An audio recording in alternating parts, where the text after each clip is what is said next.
Welcome home to USA Global TV and Radio, a place where dreams take flight, with authentic storytelling, diverse perspectives and meaningful conversations, where global stories unite and bridges are built beyond all borders. Discover world-class education, entertainment, hope and inspiration.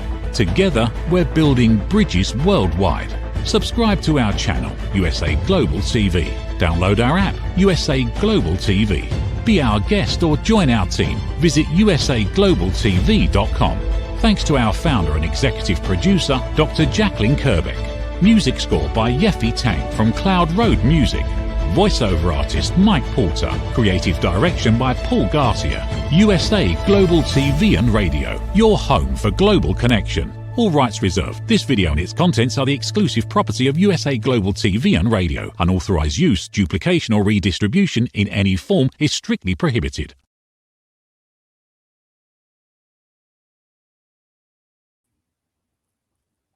Hello and welcome to the Persistence Payoff Show. We're here on USA Global TV and Radio. I'm your host, Kimberly Schaefer. This show is founded on the belief that our dreams and our passions are the spark, and persistence is really the fuel and the energy that brings those dreams into reality. Persistence is key to everything that we do. I'm on my own journey of persistence. I'm the inventor of the ring thing. I'm a first-time inventor and first-time entrepreneur. The ring thing is a waterproof patented ring holder, and I'm on a journey with persistence every day. I'm very excited to talk today to our guest, Samantha Evans Schroeder. She is an award-winning author, actually a multi-award-winning author. She's contributed to more than 30 books, and she specializes in grief and loss. And she works with people who are undergoing both of those and helps them find hope and joy. So she has a new book that just came out. It's called The Prodigal Son, Crackhead to Jesus Freak. And I'm very excited to talk to her. Please welcome Samantha Evans Schroeder. Thank you so much, Kimberly. I appreciate it. Hi, everyone. How are you doing today? Yeah, great. Thank you so much for being here. And I'm actually thrilled and honored that we get to have this conversation literally right after your book came out. And I believe it just came out 5 days ago, right? Yes, it is brand new. So wow. Oh my gosh. Congratulations. And actually it hit the Amazon bestsellers list a few days ago, and it's been there ever since. So that's been kind of a crazy, amazing journey as well. Yes. Oh my gosh. Well, that's a great start. So congratulations. Thanks. Yeah. You know, before we delve into the book and talk about it in more detail, I would love to hear about your journey and how did you become an author and what drew you to writing books? I have always loved storytelling. Before I realized that I love storytelling, I think a lot of times when we have a talent, we don't realize it's a talent because we take it for granted. One thing I can confess to you that I don't like to tell a lot of people is that I played with Barbies until I was a freshman in high school, which sounds super dorky, but what I was really doing was telling stories, and I didn't quite realize that. And then I eventually just started writing stories and notebooks and exploring fiction. I love fiction. I love storytelling like that. But then my first book was actually Love Letters to Miscarriage Moms. And that was written out of my own experience. My late husband and I experienced 3 miscarriages. And after the first miscarriage, I started writing in my journal. And partway through writing in my journal, I said, "You see," as if I was talking to someone else. And at that point, I thought maybe this could be a book, or maybe this is something that other women need to hear who've experienced infant loss of different types, because at that time, there were not a lot of resources for people who'd experienced infant loss. So I started recording my own journey of infant loss and ended up writing Love Letters to Miscarriage Moms. It has stories in there about stillbirth and early infant loss, things like that. And it has stories from over 40 moms and dads who've experienced infant loss. But that was sort of my launch pad into grief and working with people and sympathizing, empathizing with people who'd experienced really hard things. Wow. Well, first of all, I'm very sorry about your losses. That must have been very difficult. So, did you find as you were writing that book, sometimes when we're processing through something and working through something, it's very real and it really helps us to write about it. But then there's a point when maybe internally we've kind of gone past it. But when you're writing a book, do you find that it sort of forces you to stay there with that loss and grief, or does it help you all of the way through to do that process? Such an interesting question because I know we're going to talk about the prodigal son, crackhead to Jesus freak a little bit later, but there was a huge difference in writing those two stories. For me, Love Letters to Miscarriage Moms was incredibly cathartic. It helped me to pour out my heart and to process my feelings and emotions, and it felt like I was talking to a friend as I was writing it. So that really helped me. It was an incredibly different experience writing The Prodigal Son because there I felt like I was diving into the dark, and as you say, like, I was transporting myself into that space. I was like being present in the past in those painful moments, and so writing that one was really hard. It was like deep diving into something that I didn't want to be part of anymore. Oh, I can only imagine. And again, I'm sorry for your loss. And the idea that you would write that to also help other people, I think is really powerful. And I'm sure that it did help a lot of people. It is helping people. It's only been out for 5 days, and I just got a message from someone who was reading it, and she was like, "Oh my gosh, I needed this book. I needed to read it. I am on page 17 and I'm absolutely wrecked." And then she sent another message. She said, "3 hours later, I'm on page 192 and I just can't, like, I can't get over how much I needed to read this." Yes. So I'm like, I've been in tears kind of hearing the feedback from people, but it makes it all worth it. I don't know if I want to go through it again, but it makes the pain worth it for people to know that there's someone else out there who's experienced similar things. Yes, sure. So in the interim between those two books, your first book about miscarriage and your current book, The Prodigal Son, you also did quite a bit of work with grief in between those two books. And can you talk with us a little bit about what that journey was like and what led you to continue that work with grief? Sure. So a lot of the grief work I did with moms had to do with miscarriage and infant loss. That sort of became my platform for a long time. I stayed there. And just learning how to sympathize with people and their losses. I spoke at churches in Oregon and churches in Minnesota and Lubbock, Texas, and Hmm. just tried to be present with women and encourage them where they were, that that might not be their story. Because, and for me, my first two pregnancies ended in miscarriage, and so there was this demon that I faced that, like, I might never carry a child till full term.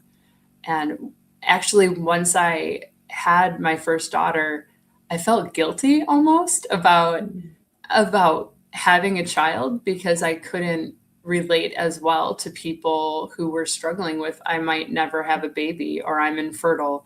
And that put up a little bit of a divide between us. But that's why in the newer version of the book, I made sure to include all these different perspectives of like adoption and infertility and things like that, because the spectrum is really wide of types of infant loss. And I wanted people to know that they weren't alone.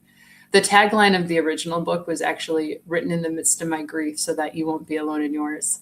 Mm. And I spent a lot of time in that space.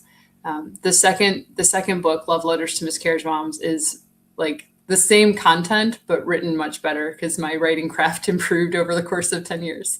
So that was kind of fun.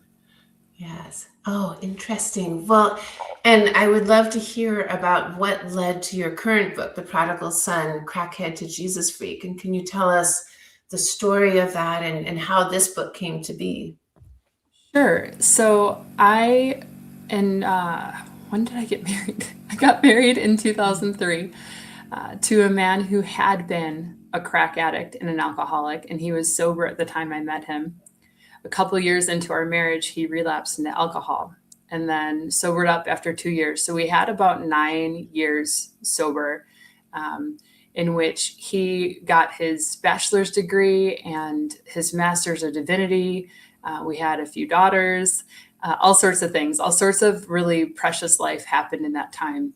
He was pastoring in southern Minnesota, and there was one night that he succumbed to his addiction and he relapsed into alcohol.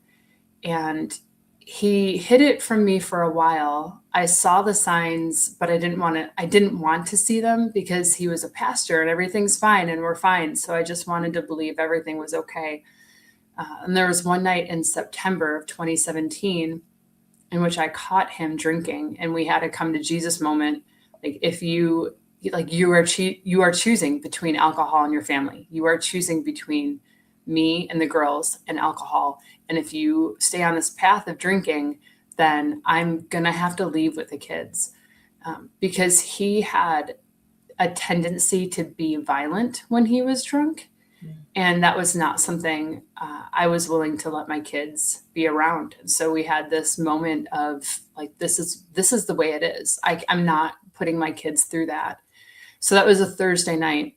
And then Saturday, September 30th, 2017, it's amazing how we remember those dates. He got in a drunk driving accident because he decided to drink away from home. He heard me saying, you can't drink. And he interpreted it as, you can't drink in the house, you'll get caught. So he drank and he drove. He got in a drunk driving accident. And fortunately, no one was injured. He might have sideswiped a car, but he hit an electrical box, and then police were able to stop him. But they brought him to the hospital with just to search for, broken bones and internal bleeding.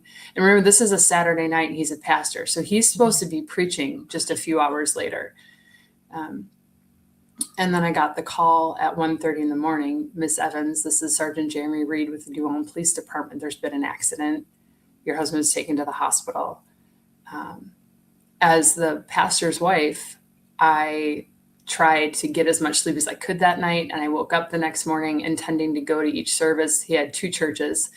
So I intended to go to each service and make some sort of announcement. I wasn't sure what that was going to be, but I was sort of on survival mode at that point. And 6 hours after the police sergeant's phone call, I received a second phone call. Miss Evans, we found something on the CAT scan. You need to come in right away. And the punchline to that is that he had stage 4 cancer, which was just incredibly painful. And that whole process going through it was crazy because we were dealing with cancer, dealing with the fallout of his addiction. And then it was this whole process toward healing and redemption and just amazing miracles happening in there. So that's the genesis of the story. And then at some point he asked me to write the story for him. Sam, I want you to write my story. I want you to, this story needs to be told. So. Wow. I'm just listening. And as you are talking about what happened over a very short period of time, any one of those events would have been heart-wrenching, but to have them all happen at once, to have him relapse in an accident. Yeah, that's right. Yes. So during that period, how did you persist yourself? Like, what kept you going through that time? How did you continue putting one step in front of the other? I had to put up really good boundaries. This is actually a story in the book, but I was losing my mind. I was angry. I was short-tempered. For a while, for about a month, I held everything together, and I was doing all these behind-the-scene details to try to get him reinstated as a pastor, which was working, like all the legal stuff. I was a huge proponent of trying to figure out all those details. And I was holding it all together. And at a certain point, I started falling apart. And he's like, what do you need? I need, whatever you need, I will help you do that. It's like, I need a break. I need 3 days to process everything that's happened because I couldn't. Everything was just kind of hitting me from all sides. And so I needed to be able to step back and evaluate what was happening. And the night I started packing for this trip to go 3 hours north and spend 3 days on a lake with a friend, I got a call from my mom. I got a call from his mom. He begged me not to go. And like everyone was like, I don't think you should go right now. He has cancer. You shouldn't go. You need to stay here. You need to be present with your husband. And I was like, you guys don't understand. Like, we are this close to divorce. And if I don't take 3 steps back, it's going to end in divorce. Like, I was so done. But those 3 days of just stepping back and breathing, and I wrote, I think, 20,000 words that weekend, which is crazy. It's a crazy amount of content, but I just wrote and I processed, and those 3 days saved my marriage and they saved my heart. And there were a couple other times where I had to step back and take another weekend to go away, because I just needed silence to process without everyone telling me what to think. Yeah. Well, and kudos to you for sticking with it. That's a hard trio to go against when your sick husband is asking you not to go, and his mother and your mother. Yes. That's a lot of pressure, and good for you for having the ability and strength, to do what you felt was right and what you needed to do at that point. So that brings me to the phrase, so strong, which people hear about a lot. Oh, you're so strong. And probably during that time, you were hearing that a lot. And what are your thoughts about that phrase? I despise that phrase, actually. I despise that phrase because I think, we talk about persistence and pushing forward. Sometimes you don't have a choice, especially like with grief and trauma. You don't have a choice to be strong or not be strong. We had 3 little kids, and he did pass away in 2019. And so that was especially when I heard, oh my gosh, you're so strong. Like, I moved to a new town and I bought a new house and I started a new job, and I was grieving full time and parenting full time. And everyone's like, oh my gosh, you are just so strong. I was like, I don't have a choice, because life kept going. Life didn't stop. And my kids need me. I was there present for them as much as I could be, but I was broken. And I remember Mother's Day of 2020, the first Mother's Day after he passed away. I went behind our gardening shed with my coffee and just bawled, like cried into my coffee mug, because I didn't want the kids to see me. So I tried to be strong for them, but there were moments where I just needed to break down. There was another moment where some friends took the kids overnight. So I think it was my anniversary, my first anniversary without him. I just needed to bawl. Like, I needed space to be weak and to be broken. So. Yes. Yeah. And, again, there's an example of you listening to what you needed to do. And I would love to know where you think that quality comes from in you. How did you gain that? No idea. I just listened to myself, I think. And deep down, if my heart is screaming, no, don't do that, or you are broke, you can't, you're not gonna make this. I listen to myself. I'm pretty self-aware, and I've always been pretty self-aware. We all have that instinct inside of us, and to know where our boundaries are, to know what we can and cannot accomplish. And like, I'm pretty good about knowing, like, this is a challenge that I'm willing to try, and I'm willing to go this far, but if I can't make it past this barrier, then I need to stop. Like, that's where my boundary is. And so I think just knowing myself, and I've just always like listened to myself, trusted my gut on some things. I think it's a fantastic example. What a great example for people of the importance of doing that, and that you can do it. We're not helpless. And I was also wondering, during this journey, you mentioned that your husband was a pastor of 2 churches. Did you feel the pressure of being a pastor's wife during this time? And if so, how did you deal with that? That was That was rough. I mean, I talked a little bit with Jacqueline about being judged. I walked into a restaurant and there were people who knew that I was the pastor's wife, but I did not recognize them. And they were talking about me. I know they were talking about me because when I walked past their table, they stopped talking. There was also the point of like he was on medical leave after the accident, but it was really the Methodist conference trying to figure out how to handle all the legal ramifications because he fled police, which is a felony charge. And if he had gotten the felony and the felony stuck, he wouldn't have been able to be a pastor anymore. So there was a lot of communication about the legal ramifications. But meanwhile, the girls needed the continuity. So even though my husband wasn't allowed to go to church, me and the girls were still attending church every Sunday. And sometimes I was leading worship on stage. And, people would ask me, how's he doing? How's he doing? I'm like, he's okay. It's, we're doing okay. We're working through it. So the church also had to persist with some things because they had to kind of defend him in some ways, or like kids at school would say something like, oh, you go to that church, you go to that pastor's church. So there was a lot of fallout from his choice to drink and drive. Yes. And after the accident and following his diagnosis, did he stay clean or did he continue to drink? No, he stayed clean. Stayed clean. He died 20 months sober. Good for him. Joked at the end because he had some pastor friends that came to give him communion several days before he passed away. And we were joking in the hallway, like, should we give him wine or grape juice?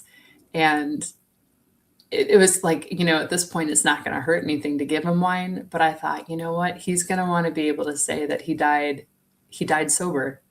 And so he did. He died 20 months sober. Yeah. Oh, good for him. That's especially in those moments. I'm sure that, you would especially have moments of wanting to have a drink when you're facing all of that. So good for him for staying sober. He also had a lot of accountability. I don't know if he could have drank if he wanted to at that point, just because so many people were watching him and he was trying to pick himself up. So there was a lot of pressure there. But yeah, you're right. Like if anything would cause you to drink, it would be a cancer diagnosis or dealing with like professional fallout, things like that. So yeah, it is kind of amazing. Yeah. And you mentioned that he asked you to tell his story and he wanted you to write this book. And what do you think, were there like 2 or 3 things that he really wanted you to convey as part of his story? Never really. I mean, he just wanted people to know that they were loved. The story of him asking me to write his story is in the book. But he had gone to a really hard church meeting before he was reinstated in January of 2018. He had to do a circle meeting and let people share their grievances with him. And that was really hard on him. And he came home from that meeting and said, I want you to write my story. And I had practice interviewing people. Like I was writing some freelance stories, writing other people's stories from first person. So he was like, I want you to interview me GCP style, Good Catch Publishing style, and I want you to write my story. And I was like, that's a really hard ask. And he said, I know. When do we start? I said, probably tonight. And so I took out an audio recorder and the two of us sat down and he just started sharing about all the brokenness and everything that led to the addiction and the shame. Shame led to addiction. Addiction led to losing family relationships and brokenness and all sorts of things. And then the redemption of God healing his heart and being able to minister to other people. Because he was an outcast, for a lot of his life, he was really able to connect with people who felt like outcasts. And he wanted them to know that there is a place at the table for them. Wow, good for him. And for him to have that altruism during that time where he's thinking about how to convey to other people his story and to hopefully help other people is a very powerful thing when you're facing your own potential terminal illness. So I also give him a lot of credit for having the desire to do that. I really, today I was wishing that he was alive to see the responses that people are giving me. Like, oh my gosh, this is life changing. I can't, I couldn't put it down. It's page turning. I'm actually getting offended because people are reading it so fast. Like, I spent 7 years writing it. The least you could do is take a few weeks and slow through it. But it's also a huge compliment that they're like, yeah, I just couldn't put it down. So, Yes, it's been good. absolutely. And for someone who's facing their own journey with grief right now, like maybe they're in the middle of a situation like what you went through with your husband, or they have just lost someone, what would your message be to them about how to persist through that grief, and see their way to the other side of it? Well, I don't know if there is another other side of grief, but to make it through the worst part of it. I hope there's another side to grief because there are some people I've met who've never been able to overcome the traumatic things that happened to them. And I've known people who've died sad.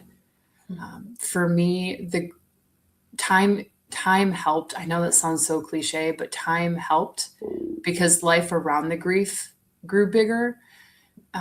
But I would just say like that analogy of putting your oxygen mask on first in the plane, that is what it is. That is what you need to do during grief. If you are experiencing a traumatic event and you are living through the hard right now, you need to make sure that your oxygen mask is in place before you try to help anyone else. And that's why I went away on those breaks, because I knew that I was going to be useless. I was actually talking to a mom this morning, and she was saying, my daughter is getting up every couple hours and I can't sleep. And I'm like, you need to help her learn how to sleep because you're not going to be a good mom if you are too tired to mom. And so the same thing goes with trauma, because it's hard. Like with trauma and grief, you are starting at a deficit, and then life is harder because of the grief and the trauma. So I feel like when we're living in those spaces, it requires more energy and you have less energy to give. So just doing everything you can to take care of yourself. I know, like, I gained 100 pounds of grief weight that thankfully is gone now, but I was like eating cheese. I was just trying to survive, and cheesecake felt good. Cheesecake felt really good. Yeah. So but I didn't fault myself for that at the time. I'm like, when this is over, I will get healthy. I will do what I need to do. But I was trying to do everything I could to just take care of myself so that I could keep going. I can understand that. And, one of the challenges with food is that it works, right? You eat the cheesecake and it tastes really Feels good. so good. Yeah. Yeah. And so that's a tough one. But, again, I give you a lot of credit for just figuring out what you needed to do for yourself to get through that initial time. And I'm wondering, grief is a really hard thing for us to talk about in our culture. People don't like to talk about death. And certainly when people are grieving, so often we don't know what to say to them. And do you have any insights into why this is such a difficult topic for us to address, whether it's personally or with people around us who are experiencing it? And I want to say I don't know why it's so hard, because we're all going to die. Like, I'm not being a fatalist. We're all going to die one day, but we're all afraid of death. We all try to do things to avoid death. Like, even if we get in a car accident or something, oh, that was so close, I almost died. Well, okay, but one day you will die. And so in my own journey, am trying to normalize death, normalize grief. And I think experiencing a trauma like that helped me a lot to see that, but it's terrifying also to think. Like, I remarried in 2023, and sometimes I look at my husband and I'm afraid he's going to die, even though I know one of us is going to die one day. But I don't know. It's terrifying. I think the unknown of what is on the other side of life is really scary. So we get all muddled and we don't know what to say, and people say the wrong thing a lot. I try to tell people, like, just say, I'm sorry, I love you, and stop talking. Like that. Just leave it there. Yes, That's, I agree with you. One of my closest friends just lost her 29-year-old son quite unexpectedly last year. And, and being there in whatever way I can to help her through her grief has been really profound for me to watch her and watch how she's dealing with people. And I think one of the things I'm realizing is that when you're the person going through the grief, so often you end up taking care of other people, right? People will come forward and they want some comfort, or they want to share their stories about the one who has died. And that's all great. I mean, people don't come with bad intentions, but it's all just a lot of energy that's being put out, taking care of other people. And that's its own challenge. I wonder, did you experience that as well? 100%. I think it was about a week after my first miscarriage. An older woman, I was working at a church as the youth director at the time, and an older woman came into the office and she was like, "I am so sorry." And she put her arms around me and started bawling. I was like, what is going on? Why are you crying about my miscarriage? And I realized later that I think she had lost a baby herself and never quite dealt with it the way that she needed to. But I felt myself consoling her and patting her on the back and telling her that it was going to be okay, that I lost my baby, but it was going to be okay. And it was the strangest experience. Yes, I can only imagine, and it's not, she didn't come to you with any malintent, but yeah, you're comforting her. And so, yeah, I'm curious to know, with the book, The Prodigal Son, Crackhead to Jesus Freak, do you feel like that completes the story, or do you feel like there's a part 2 that's ready to follow that? People ask me that, and I am just terrified to dive back into that darkness. I think Clint's story is complete.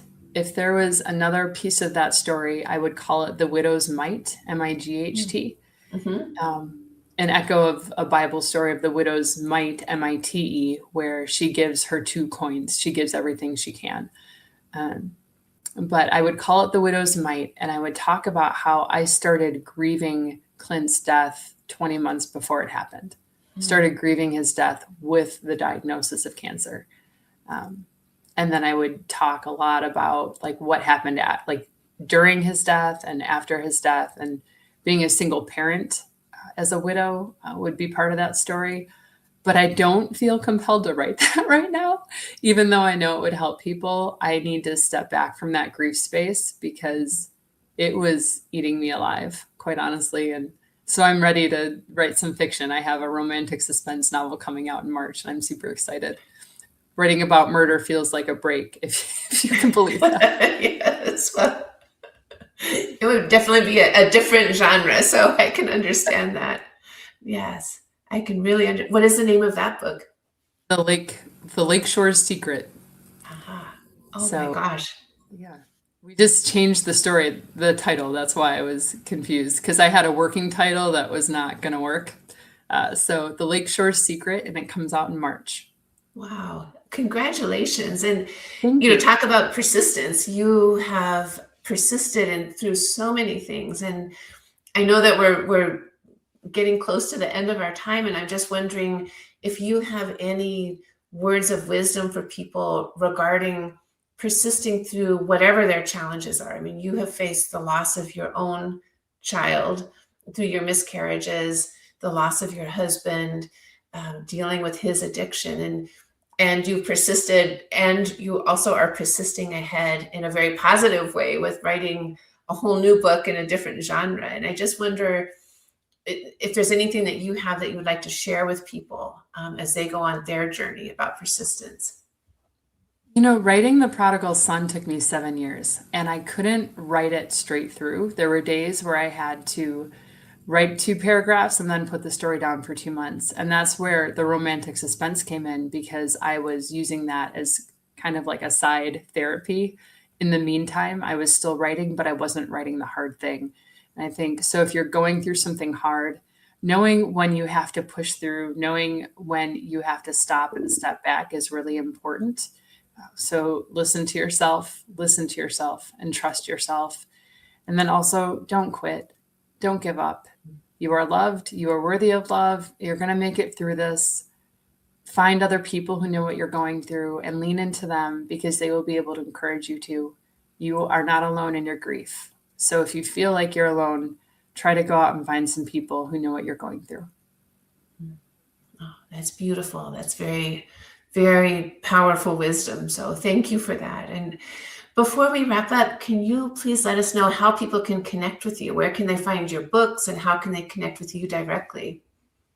So my Linktree account, has it been posted? Yep, there it is. Linktree/Love Sam Evans. That link right there has all of my social media contacts. I'm on Instagram as SE Schroeder and TikTok is SE Schroeder. And then also you can purchase The Prodigal Son, Crackhead to Jesus Freak right now on Amazon. You can either type in The Prodigal's Son or Crackhead to Jesus Freak, and the book will come up either way. So if you're interested in reading that story, that's where you can grab it. Wow. All right. Wonderful. Thank you so much. And Samantha, thank you for sharing your story. This has been really powerful and inspiring as well. So I'm most grateful, and I wish you the very best. Thank you so much, Kimberly. I appreciate that. Thank you. I wish you the best as well. All right. Thank you. Thank you. And, I end every show with a quote about persistence, and I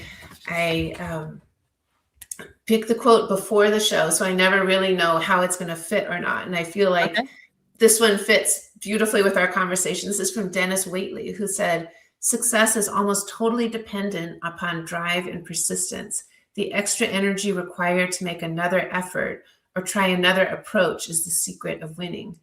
And so I feel like that dovetails very well with what you were saying about don't give up, just keep doing it, keep putting in the effort and persisting. So I agree. Yeah. I like that. Thank you. Yeah, thank you so much. I really appreciate it. And if anyone would like to reach me, you're welcome to contact me directly. My website is ringthing.com. You can find me on Instagram at ring_thing_. And my email address is kimberly@ringthing.com. And I'd love to hear any comments that you have, suggestions for guests, any thoughts about persistence, or any stories that you would like to share. So we are here every other Tuesday at 12 p.m. Pacific time. I look forward to seeing you in 2 weeks. And thank you so much to Dr. Jacqueline Kerbick and USA Global TV and Radio for this opportunity. And also to Roland Friedel for doing such a wonderful job producing. Thank you so much.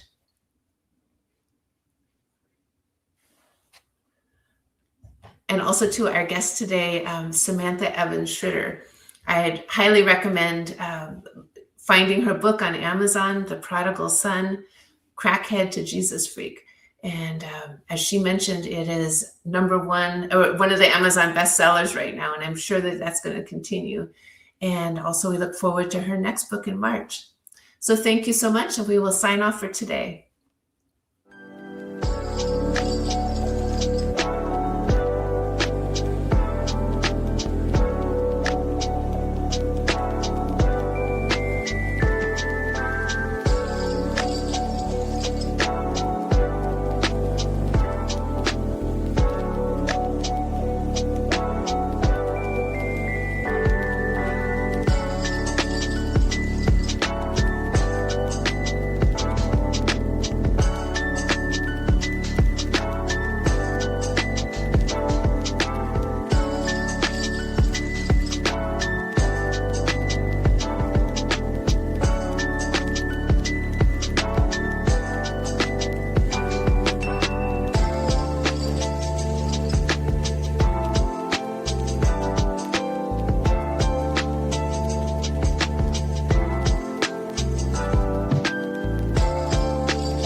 Thank you, viewers and listeners of USA Global TV and Radio, for joining us today.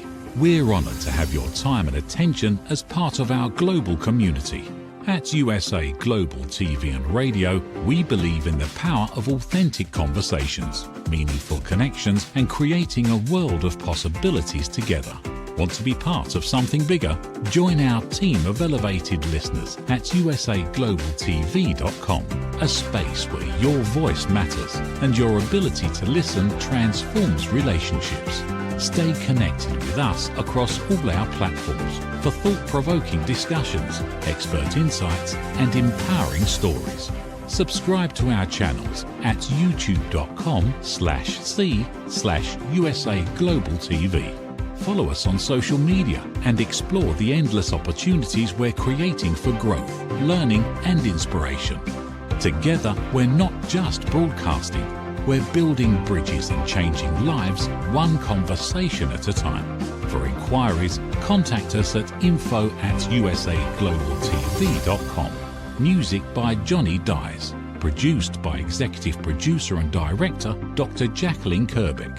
Voiceover by Mike Porter. Creative direction by Paul Garcia.